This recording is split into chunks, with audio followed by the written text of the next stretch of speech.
Hello, I'm John Garvin, the writer and director, and I'm here with... Sam Witwer. I play Deacon St. John in Days Gone. Yeah, and we're here to talk about the alternate path demo. So we did 2 demos for E3 this year. One you guys saw at the media showcase, and this one we showed behind closed doors on the floor at E3. And so for the first time, we're releasing it online so that everybody can kind of take a look at it. And I thought I'd just talk a little bit about, what the differences are, and just kind of like just show you what we were trying to accomplish this year. Yeah, I mean, the most obvious difference so far is the last one was nighttime during the rain, and this is daytime during the snow. Yeah, and it's not just cosmetic. And I think that's one of the things we really wanted to emphasize, because this time we're showing sort of a day in the life of Deacon. You see he's on the drifter bike here.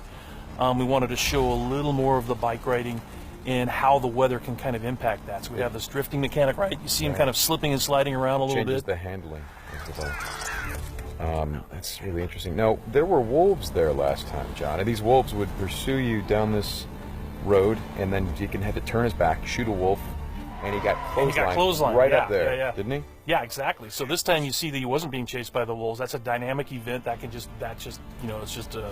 happen or not. It just depends on when you're playing the game. Interesting. And this time Deacon saw the ambush and he was able to avoid it. So he kind of comes up and around and behind them. So does weather impacts whether these creatures show up or not in daytime, nighttime, all that stuff? Yeah, absolutely. So especially the freakers, they come out, they're mostly nocturnal, but they will come out as the weather gets colder. They become stronger in the cold.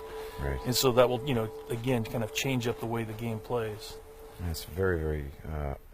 I kind of love that you decided to do this as a demo to show 2 completely different iterations on the same exact mission in the game. Yes, exactly. So we wanted to have, the job is basically the same. Deacon hears that his buddy's in trouble, rides out to save his life. And, as you can see here, this is a completely different experience from what we showed in the first demo. In the first one, Deacon gets clotheslined, and it sounded very painful, by the way. Oh, speaking of painful, okay, so the combat in this game is fairly brutal. John, you want to talk about that a little bit? Well, we just wanted to make it as, as realistic as possible. So, yeah, we're not holding back on that at all. And Sam's done most of his own stunt work for this. And I can tell you that when we're on the performance stage and we're capturing that stuff, we just try to keep it real, right?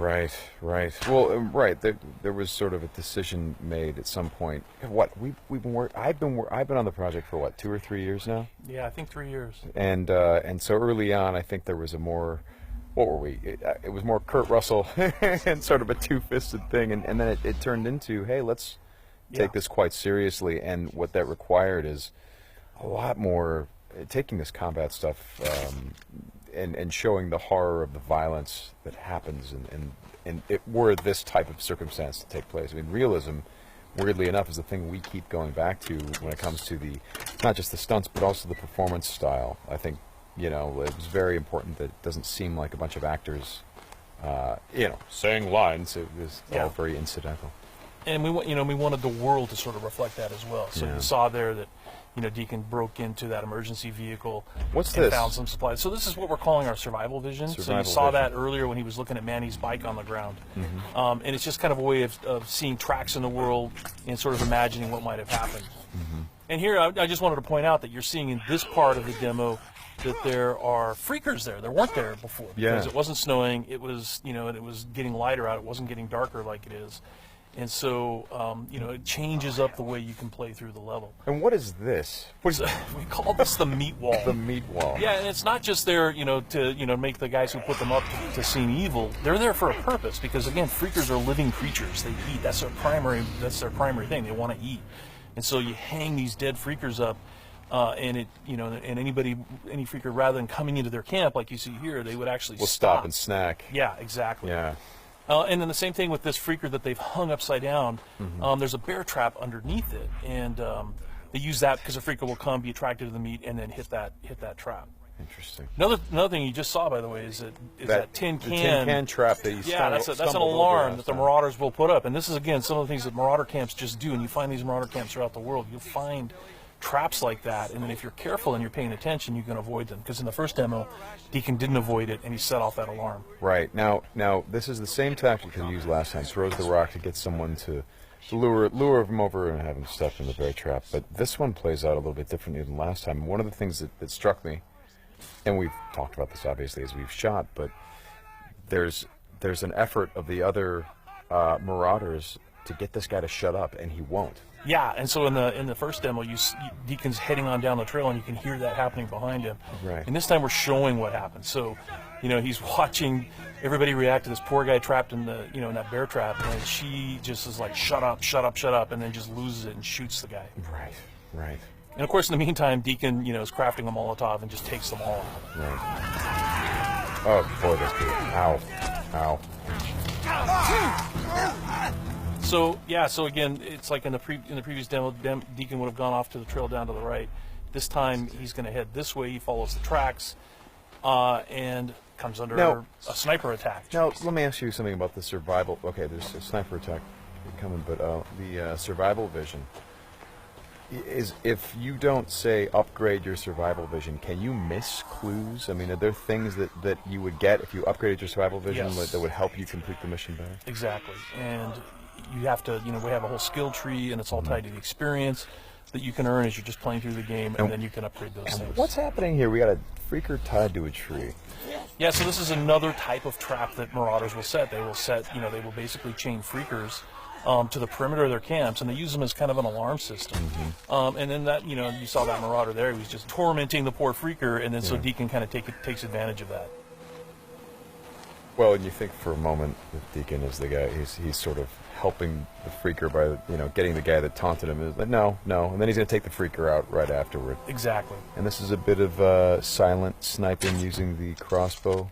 Yeah, so this whole sequence at the end plays out very differently. In the first demo, you saw Deacon use a swarm. He weaponized a swarm, lured them into the camp, and then they kind of did the work for him. There's no swarm in this run-through. Right. So the player really has to go in and use what we're calling our strategic sandbox combat, and that's just, stealth mechanics and setting and using traps, whole arsenal of weapons. You see there's a variety of weapons that Deacon's going to use through this, including the crossbow. He crafts his own bolts.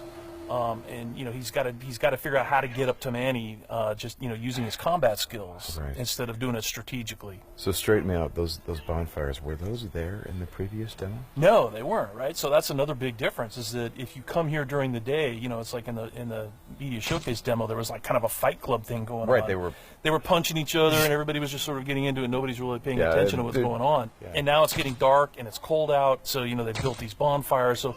And again, it's not just a cosmetic change in the way the... Well, it's cold, right? Yeah, it's because it's cold. They have to build some... So it changes the way the Marauders behave in the level. Mm-hmm. That's very... Again, this is part of the reason why I love that you did this as a demo, because the behavior of all of these things, not just the freakers, but the Marauders, everything, there's a logic to it. You can track why they're doing the things that they're doing. And you can use it to your advantage in the gameplay. That's kind of what I like about this so much. And that's really what we wanted to showcase this year, is that it's an open world game, and everything you see around here. And again, we're only playing this two different ways. You saw that waterfall way up there off in the distance. There's a bridge that goes in front of that. If you had a sniper rifle and enough ammunition, you could have driven your bike all the way up there. There's trails that go all the way up there. And you could have used your sniper rifle to take out this entire camp, because it would have taken them a while to figure out where the shots were coming from and to get to you. So, that's a different way to play it. There's another way to play it, by the way, where you could have just stealthed in through the entire camp if you had the skills to do it. And you could have just taken everybody out silently, or almost everybody. And then you could have gotten up to where Manny's being held using a different route, and just stealth killed that guy. There's no reason that you have to come in and run and gun it like Deacon is doing here. Hey, how scarce is ammunition? Because I see him switching from a bunch of weapons, and when we saw this demo, when I came in and saw D3, one of the things that I really enjoyed was I was sitting next to you, and the driver was playing the game, and at some point I saw you shift in your chair and you leaned forward, and I heard you say, "Oh man, uh-oh." And I'm like, whoa, what's going on? He's like, he's going to get killed. I'm like, whoa, oh. And I leaned forward. I was like, oh, I guess there's some real danger. And one of the things was that he was running out of ammunition. And he was trying to go pick up ammo from the dead he was looking for Marauders. ammo, But But he I've was seen, under fire. so when we were so- at E3, we had a whole team with us, and everybody played it slightly differently. So it just shows you that it's not scripted at all. Yeah. And then this Rager Bear. Oh, Yeah, boy. the infected bear. The infected bear. That's that's not what you want to see. Well, we thought that would be a good way to end the demo, is to show that it's just one, for Deacon's life. It's just one darn thing after another. Yeah. Right? You're going to save your buddy. You get clotheslined. You get attacked by wolves, or you think you're finally done. You rescued you've gone through all this stuff, and then suddenly, Rager Bear. Right. Well, as you've said to me, it's not just about exploring an open world, as it is the open world coming after you, the open world seeking you out, trying to... Yeah, exactly. That's our tagline. In Days Gone, you don't have to go seeking out trouble. The world comes for you. Trouble's looking for you. All right, Sam, thanks a lot. Thanks, John. It's been fun. And I hope you guys enjoy the demo, and we'll talk more about it soon.